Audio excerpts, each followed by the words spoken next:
Hi everyone, Bernard here on behalf of MovieGameNostalgia.com.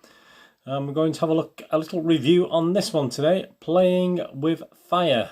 There's a fine selection of men and children playing with fire. Please, if you're new to the channel, please push the subscribe button there. That'll be absolutely fantastic. Push the bell notification so we know when these little vlogs, specials, reviews, etc. are coming out. Be very, very much appreciated.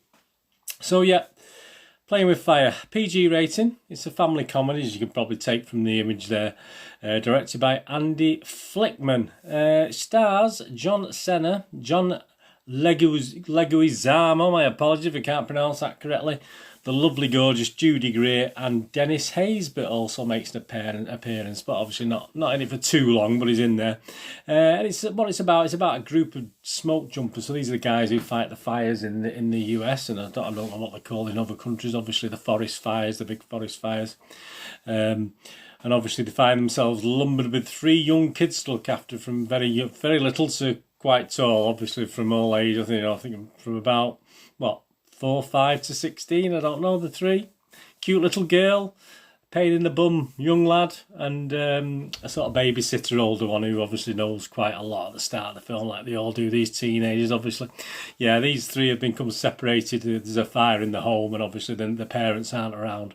So obviously they end up going to this fire station with these firefighters, these smoke jumpers, and the story develops from there, and we have a bit of a so-called comedy, family comedy drama, bit of romance, bit of everything thrown in as you'd expect. It's the 3rd Walden Media film from Nickelodeon. This follows on from Charlotte's Web and Dora and the Lost City of Gold.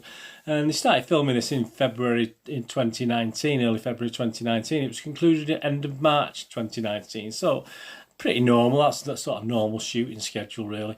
96 minutes length. Is it any good? Well, box office, it did quite well. Yeah, I mean, it was a 30 million budget, which is a little bit higher than I thought it would have been. I mean, there's some good scenes in there, but 30 million does sound a lot. And not got really A-class cast. But 30 million sounds pretty reasonable, but he got almost 70 million back. He got about $69 million back at the box office, so he did pretty well. And that was despite not great reviews from mainly the critics. I mean, the Rotten Tomatoes overall, it's only got a 21% positivity rating, which is pretty bad, to be honest with you. That's based on 70 reviews, so quite a few reviews. And the overall consensus was a 3.93 out of 10.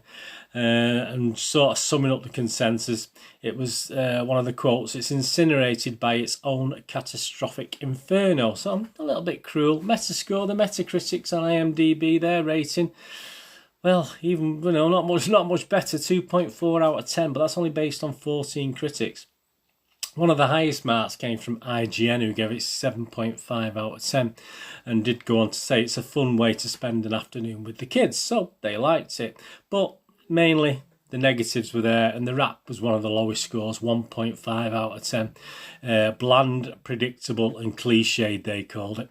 Internet Movie Database, that's Joe Public, that's you and me, that's 4.9 out of 10. It's a little bit higher, obviously well below my sort of 6 out of 10 watchable rating, but it's a little bit higher. And you get the positivity, you get the, it is a family film, let's face it, and you get the positivity of kids liked it. It's a children's movie, yeah. My 7-year-old loved it.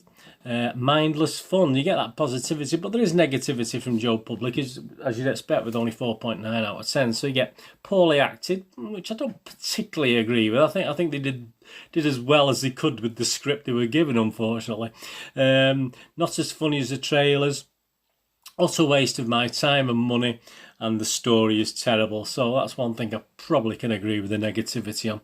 Yeah, I mean, my little MGN review, I mean, this is one of those I sort of stuck with. I've tried to watch this a couple of times, actually, but I had a few streaming problems when I've tried to stream this. So I've eventually got to watch it, actually, the morning I'm recording this. And it does struggle along. But the last 20 minutes actually saved it from a disaster as far as my score's concerned. I quite like that. It was getting to the last 20 minutes, which was obviously the problem. And again, looking at the reviews, I mean, the kids seem to like, I try and put a little, at my age, it does get more difficult by the year, but I do try and put my youngster's head on. do find it hard to believe that kids enjoyed it. I mean, there was not much real humour, even slapstick humour in it, etc. Just the silly things, little looks and comments and stuff. But I mean, I must admit, I find it hard to believe some of the reviews where they're saying the kids loved it, because it's okay. It is a nice film, as I said, but it was the last 20 minutes for me that sort of just about rescued it from being a total disaster. As I said, the actors do a pretty good job with what is really a pretty dire script. I mean, it's not a bad storyline, actually. It's got good potential for a storyline. You know, kids left and having to be saved and looked after. So it's not a bad little storyline, but unfortunately they make a bit of a mess of it. Acting wise, obviously, we also had Judy Greer as well. Judy Greer is a little bit of one of my little sort of old man crushes at the moment. I think she's lovely, Judy Greer. So that did help me sort of enjoy the film as well. It's nice to see a happy ending at the film. You know what, you knew it was coming. Everything you know was obvious is going to happen, but it's nice to see anyway. It's nice to have a lovely ending to the film. And there's a good dramatic sequence near the end as well. I mean, there's a couple at the start of the film, but not so great. But there's a good edge of the seat sort of five-minute sequence at the end, which is a good watch and good to do. Yeah, so I've sort of scored it based on the last 20 minutes as well. I mean, I'm going to give it overall a rating of 5 out of 10, which isn't great. It's less than a watchable rating, but if you've got kids, perhaps they will like it, but I honestly wouldn't like to say they will or not, to be honest with you. I do find it hard to believe that some kids really loved it, because you need a bit of slapstick, you need a little bit of comedy, and there just wasn't enough in it. You know, if you think of things like young kids and old and grown-ups trying to cope, things like Nanny McPhee, stuff like that, make you laugh out loud. And yeah, I mean, the kids in this were okay. The young girl was quite cute. I mean, she was quite cute to watch, and she could have been funny in the way of the youngster and Lemony Snicket's is funny. I mean, she's superb. So she could have been a bit funny on that level, but she didn't quite hit those heights, obviously. But yeah, I'm still not convinced whether the kids would have liked it anyway. So I'm going to give it an IMDb rating of 5 out of 10. Last 20 minutes, yeah, I probably would have scored it 6 out of 10 for the last 20 minutes, but I can't base the film on the fact that the first hour and 10 minutes is pretty bland and pretty long, pretty drawn out, unfortunately. Apart from Judy Greer, obviously, in my opinion. Anyway, so that's an overall rating of 5 out of 10. If you get to watch it, please let me know what you think. Superb.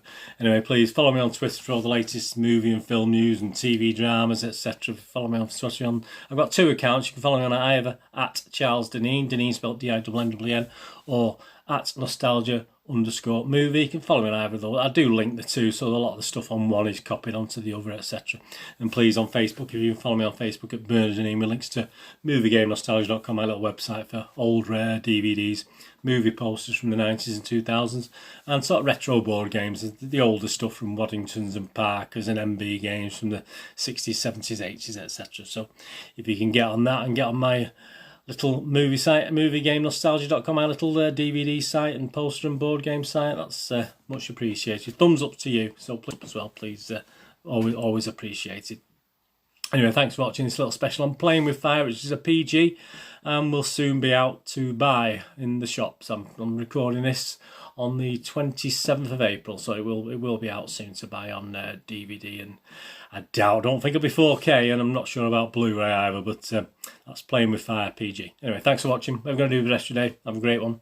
Look after yourselves, look after your friends, look after your family, and in these times, please, let's all look after each other.